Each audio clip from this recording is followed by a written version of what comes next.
às queridas irmãs, aos queridos irmãos. Nós estamos de retorno às nossas atividades, às nossas reflexões, no estudo do Evangelho segundo o Espiritismo. Sabemos que o Evangelho, conforme Kardec explica, são as máximas, as prédicas de Jesus em concordância com o Espiritismo e a sua aplicação prática às várias circunstâncias das nossas existências. E nós estamos no estudo do Evangelho, nos voltando aqui às nossas reflexões para o capítulo 5, que é Bem-aventurados os aflitos, e estamos analisando, refletindo sobre as instruções dos Espíritos. Cabe-nos nessa oportunidade fazer as nossas reflexões sobre a instrução que ali consta a respeito da desgraça real. É o item 24. Nós fizemos assim uma espécie de uma equivalência, uma concomitância com relação ao sermão das bem-aventuranças, e nós vamos encontrar que realmente no capítulo de Bem-aventurados os aflitos há um número considerável de instruções dos Espíritos sobre as mais diversas situações em que nós aparecemos, nós nos auto-identificamos como os aflitos. De fato, a nossa condição de aflitos é de uma luta constante nas nossas existências, porque nós estamos aqui num mundo classificado, como todos sabemos, e a doutrina assim nos ensina, um mundo de provas e expiações. Certamente que o mundo de provas e expiações, no tocante à bem-aventurança dos aflitos, ela é considerável. Todas, indistintamente. Essa comunicação, que nós vamos refletir sobre ela, é de Delfina de Gerardin, obtida em Paris no ano de 1861. Nós estamos nesse início do terceiro milênio, agora em 2021, e ela está conosco há cerca de 160 anos. É muito profunda o teor, o vero sentido da desgraça real, que é o título, não é? Desse item 24. E numa análise assim muito profunda do que a autor espiritual nos orienta, nos aconselha, nos mostra qual é a verdadeira desgraça, nós fomos palmilhando, sequenciando o Evangelho e fomos descobrindo ali uma série de outras tantas colocações, partes evangélicas que trazem esse conteúdo, essa ratificação na doutrina como um todo.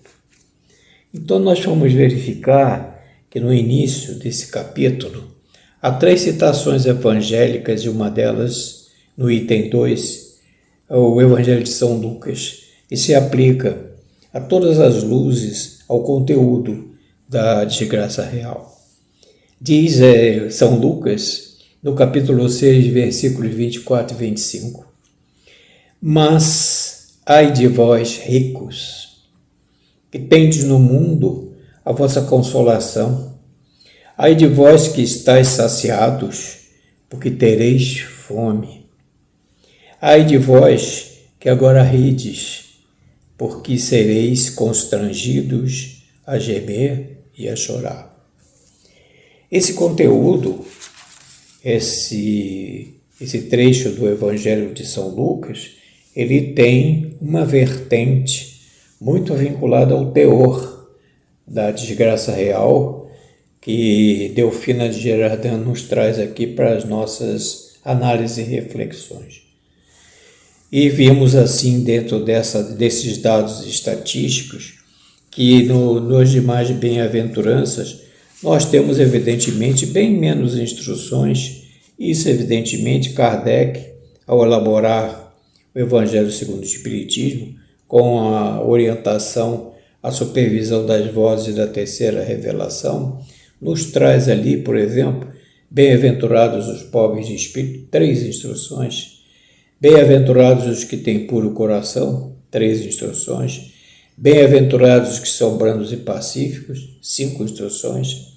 Bem-aventurados os que são misericordiosos, 8 instruções. Então essa é a que tem o maior número de orientações a nosso favor, nos trazendo aquela máxima de Jesus no Evangelho segundo o Espiritismo, não é? Aplicação do ensino moral de Jesus em concordância com o Espiritismo, não é? E dentro das diversas aplicações em que nós tecemos a nossa vida, em função do nosso progresso, do nosso adiantamento moral, como está lá na questão 115 do Livro dos Espíritos, não é? Na parte terceira, que é a lei do progresso, do progresso moral. E com base em todo esse arcabouço que nós temos aqui, nós nos lembramos, e estamos sempre com ela, da nossa querida irmã Sueli Caldas Schubert, naquela obra assim muito profunda, profícua, que ela elaborou entrevistando Allan Kardec.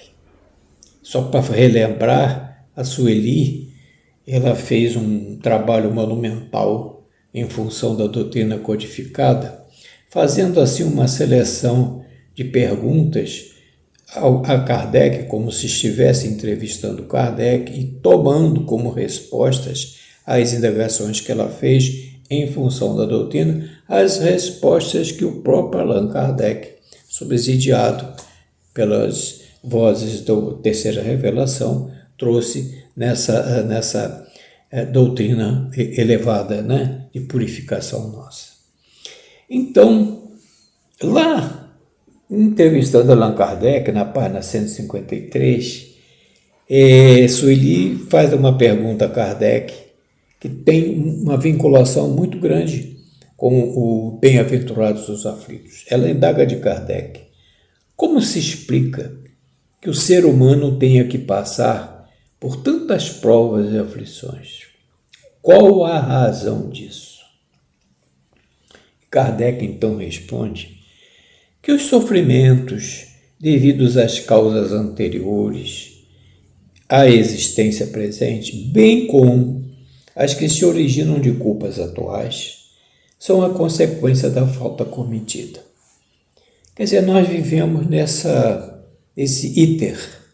Nós vivemos, saímos da erraticidade, voltamos para o mundo físico, o mundo carnal, temos as nossas deficiências, as nossas dificuldades próprias, estamos sempre caindo, levantando, nesse círculo em que até nós chegamos à nossa consciência, digamos, moral, saindo do homem carnal, penetrando na sublimidade do homem moral, a nossa progressão é lenta, é gradual. Então, ele diz que o homem, pela ação de uma rigorosa justiça distributiva, sofre o que fez sofrer os outros. Quer dizer, a justiça distributiva aí não é uma penalidade que vem dos planos espirituais, porque nós nos planos espirituais não temos tribunais togados para julgar A ou B ou C, mas sim é fruto do nosso próprio progredir, ou seja, do nosso avanço ou da fieira de ignorância pela qual nós passamos, como está lá na questão 120 do Livro dos Espíritos. Então diz isso Kardec, é pela ação dessa justiça distributiva que o homem sofre o que fez sofrer os outros. E assim, nesse contexto, continua Kardec, se ele foi duro e desumano, poderá, a seu turno, ser tratado com igualitárias razões. Daí a justiça distributiva. Se for orgulhoso, poderá nascer em humilhante condição. Se foi avaro, egoísta, ou se fez mau uso de suas riquezas, poderá ver-se privado do necessário. Se foi mau filho, poderá, nós estamos destacando esse poderá sofrer pelo procedimento dos próprios filhos. Desse modo, diz Kardec, se explicam pela pluralidade das existências e pela destinação da Terra como mundo expiatório as anomalias que o mundo apresenta. O mundo terreno, nosso mundo, já fizemos essa apreciação com base na doutrina, em reflexões pretéritas, ele necessariamente não é um mundo inferior. Pelo progresso, pela inteligência, está lá no 780 do Livro dos Espíritos, o próprio Jesus assim dizia, que o homem progrediria muito na inteligência, mas na parte moral ele demoraria, ela seria mais lenta, seria gradual. Então o nosso mundo necessariamente, ele não pertence ao mundo de inferioridade, ele é de provas e expiações.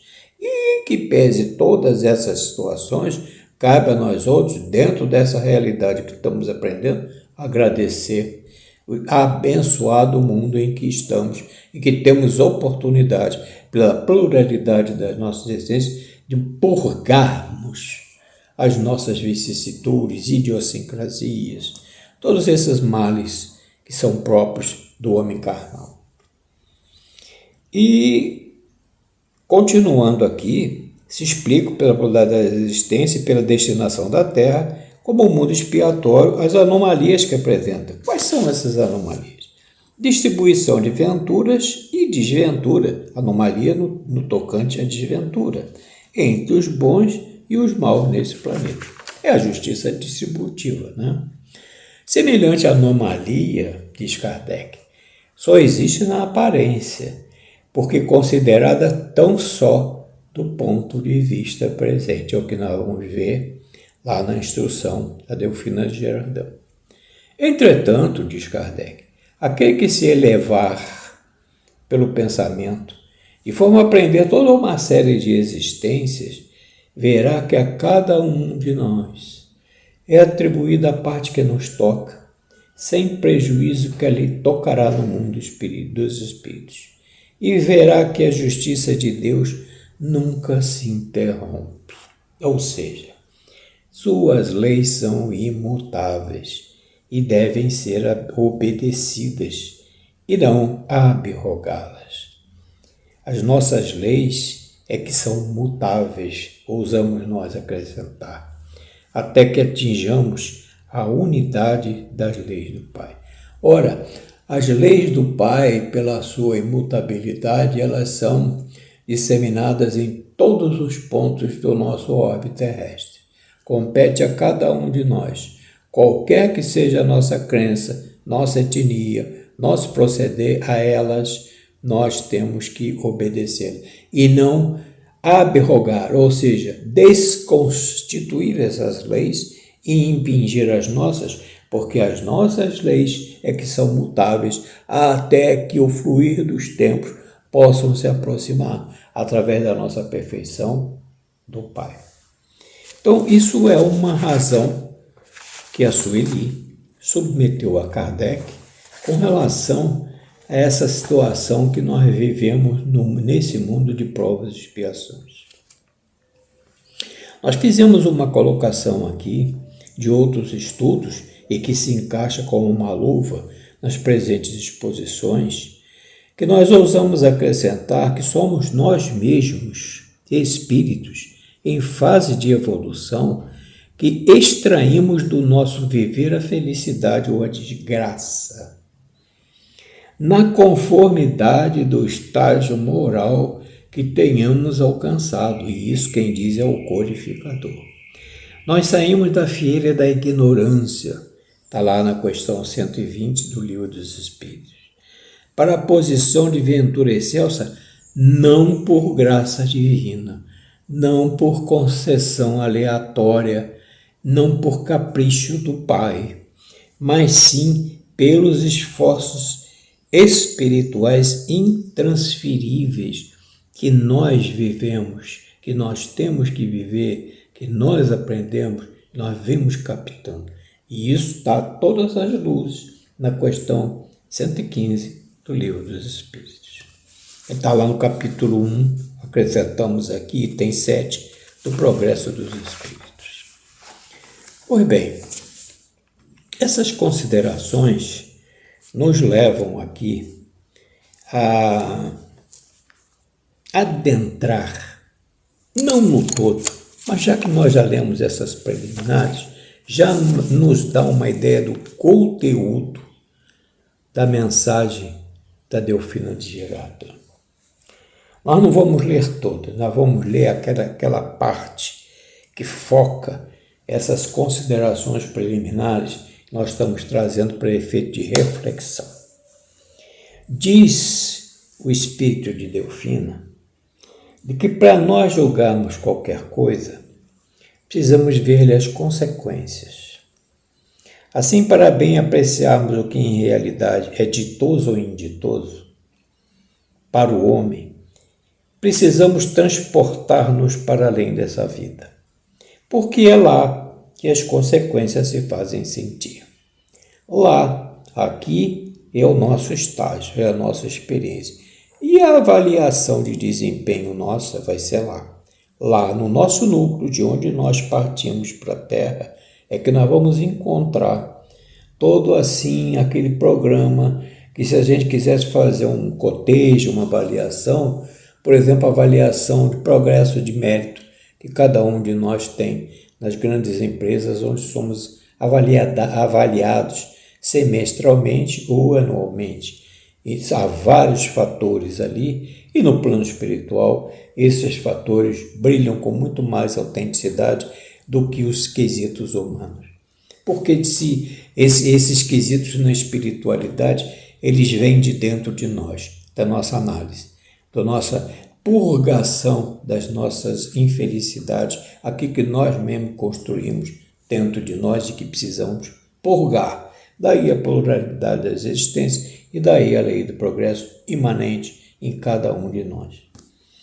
Então, diz Delfina, ora, tudo que se chama infelicidade, segundo as nossas acanhadas vistas humanas, cessa com a vida corporal, encontra sua compensação na vida futura. São as nossas causas morais remotas ou as causas atuais, nós já vimos refletindo aqui nesse capítulo de Bem-aventurados os aflitos.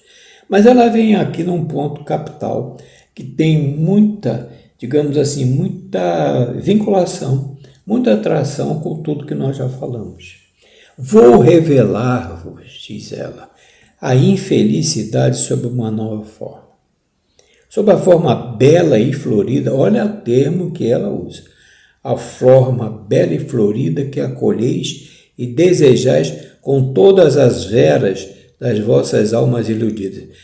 Todas essas veras são as verdades que nós trazemos para dentro de nós mesmos.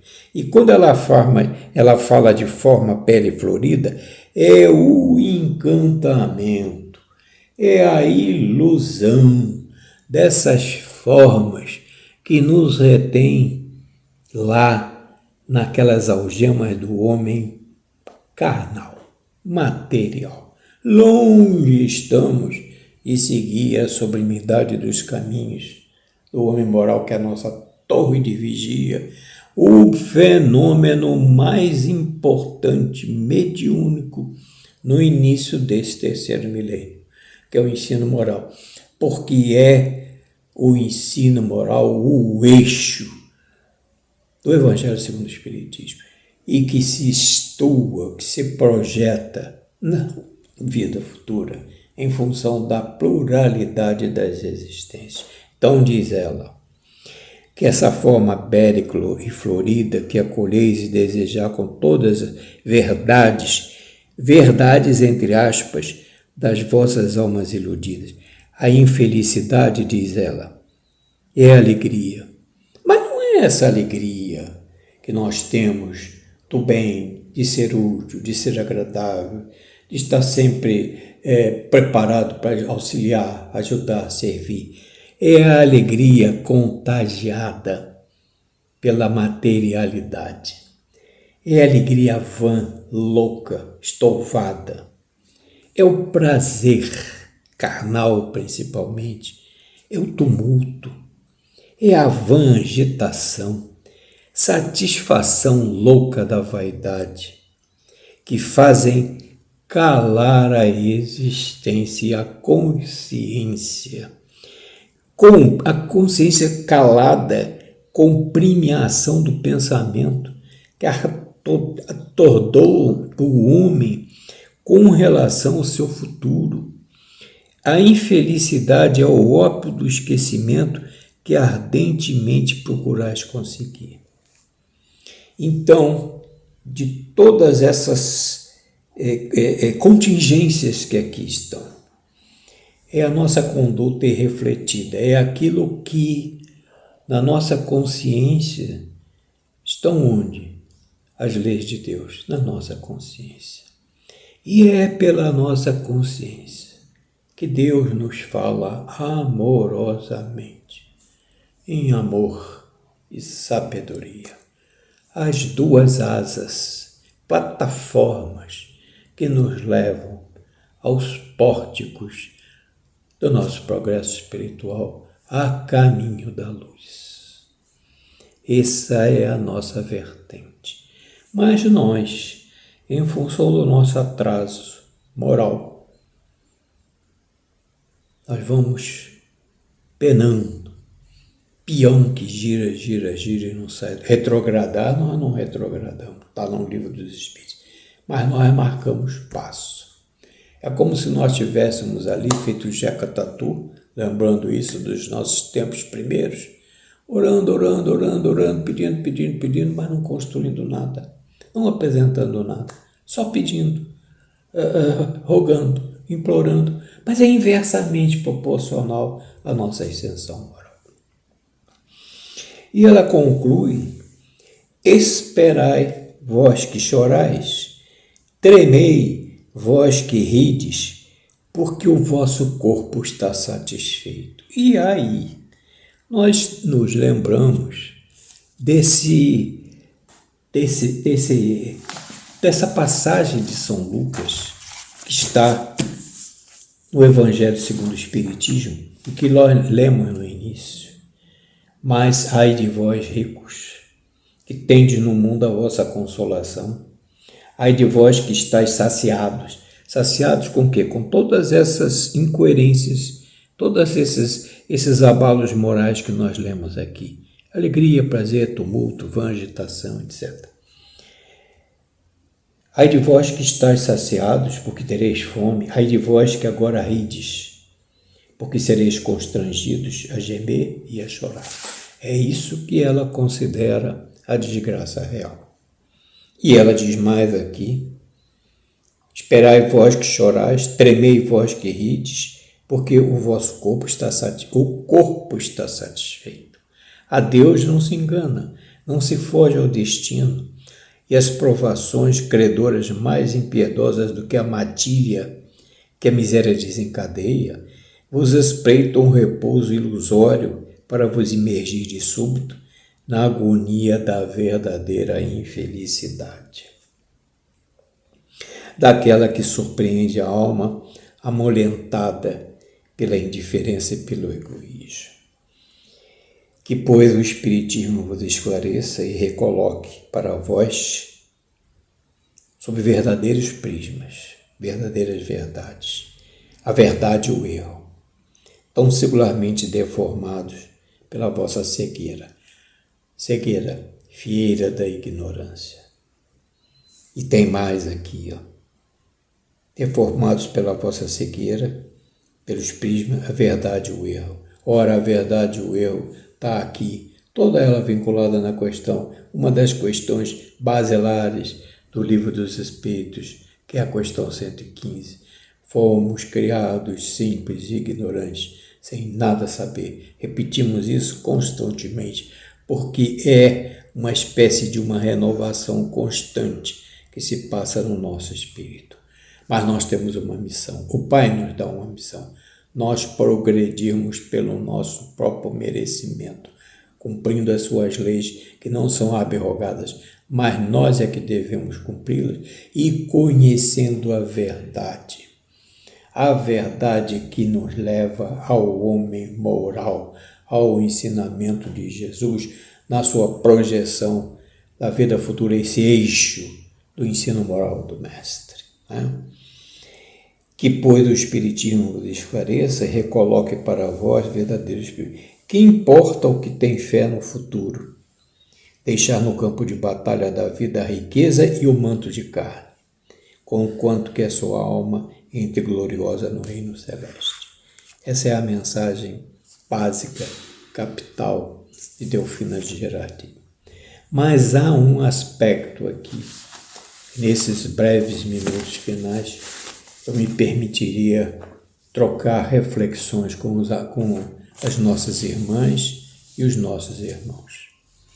Nós fizemos aqui uma síntese de uma busca que nós invariavelmente fazemos no periódico Reformador, do qual nós somos assinantes, e todos sabem que o Reformador é o periódico mensal da Federação Espírita e que nos traz o movimento espírita atualizado. Pois bem, fizemos uma busca em várias edições e, por incrível que possa parecer, nós encontramos aqui no Reformador de 2002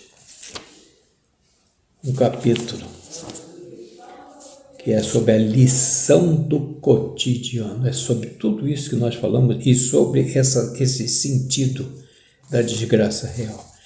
Não vamos ler toda a lição, mas nós vamos ler o que é fundamental em função do que nós refletimos aqui. Essa é a desgraça real que a instrutora espiritual nos traz. E aqui vem um exemplo do cotidiano. A gente sempre fala, vê as lições, reflete, aduz, busca, pesquisa, mas se nós tivermos um fato, esse fato fica como ela mesmo diz, temos que analisar o fato e as suas consequências, se ele é ditoso ou inditoso. Há, nessa lição do cotidiano, um exemplo que nós vamos sintetizar aqui. Homero era um senhor que acordara doente, enfadado, dormia à custa de remédios para efeito de dormir, né? E a sua alma estava em funda agonia. Ele estava muito enfermo.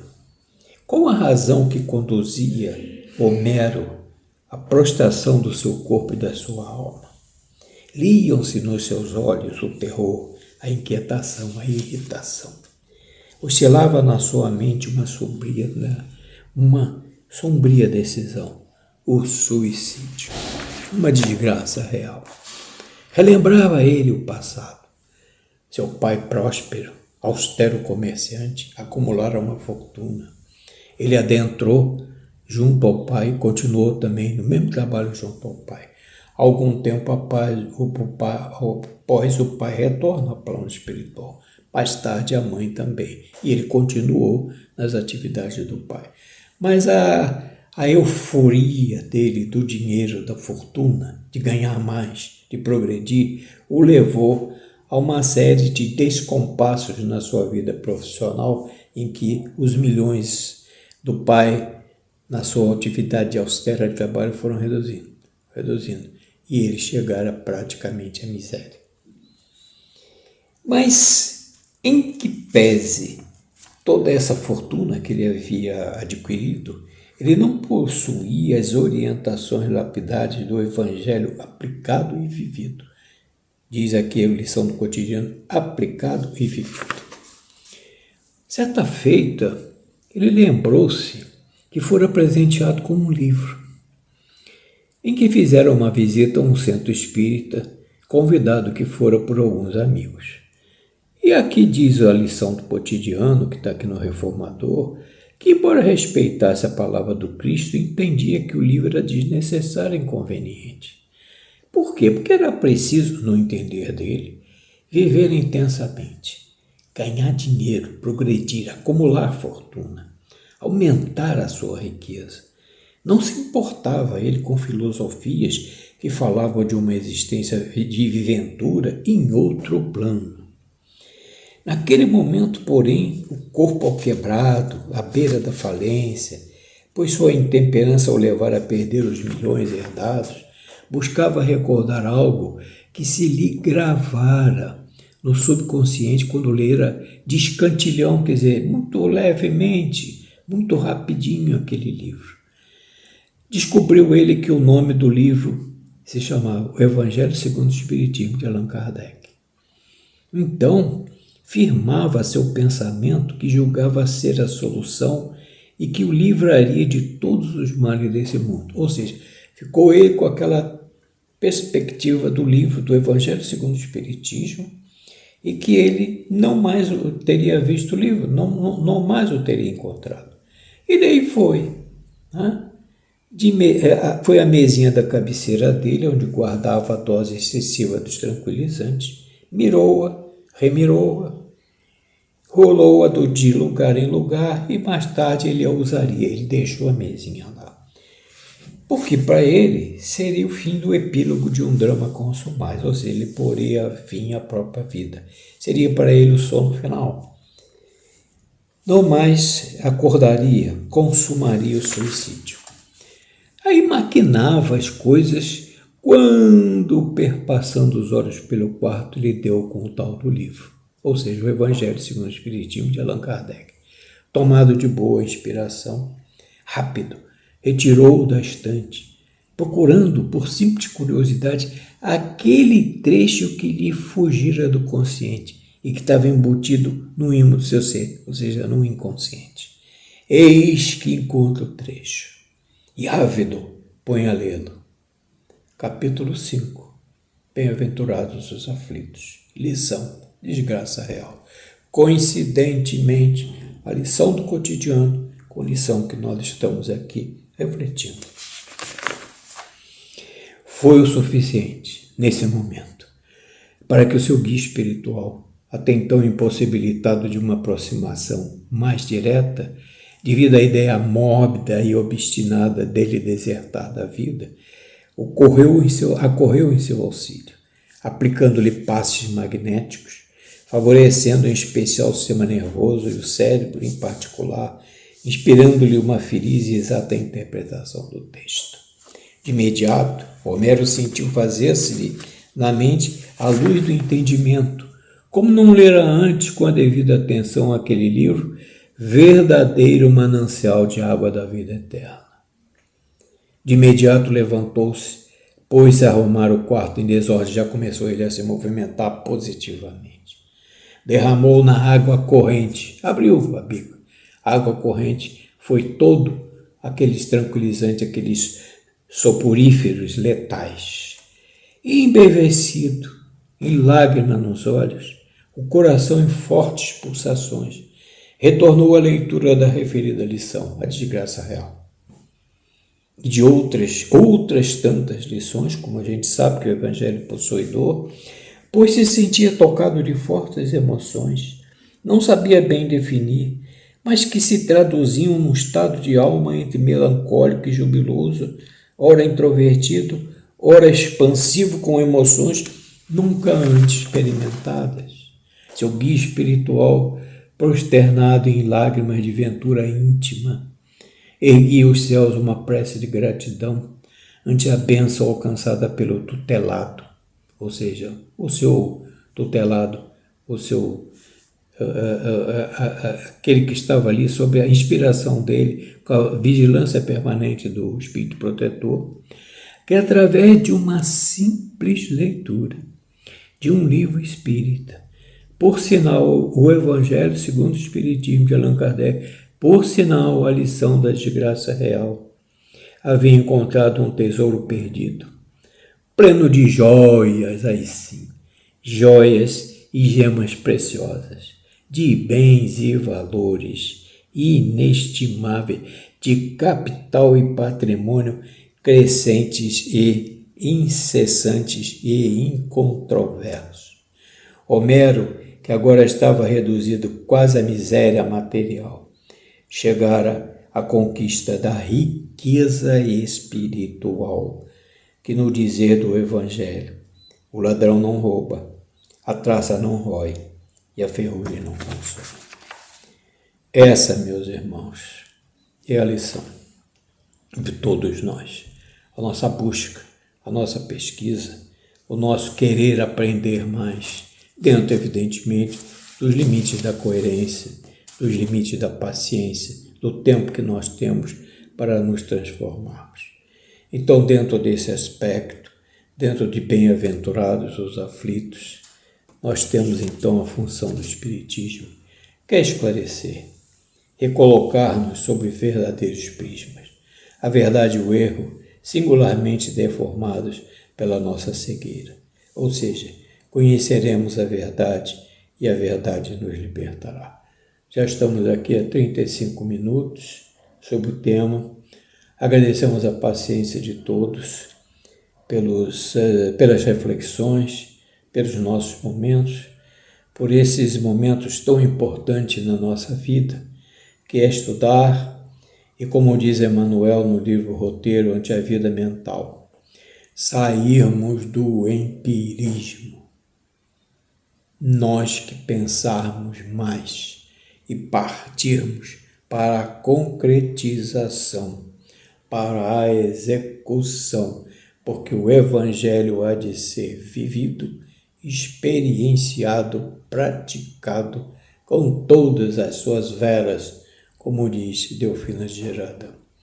Agradecemos então o ouvir, a paciência, esses momentos em que nós, de uma forma muito emocionada, sentimos o Evangelho segundo o Espiritismo na sua autenticidade, buscando sair dessas nossas elucubrações negativas, ainda indecisas, em que hoje caímos, levantamos, caímos mais adiante, nos levantamos mais além, no nosso percurso que há de ser uníssono e bem abençoado.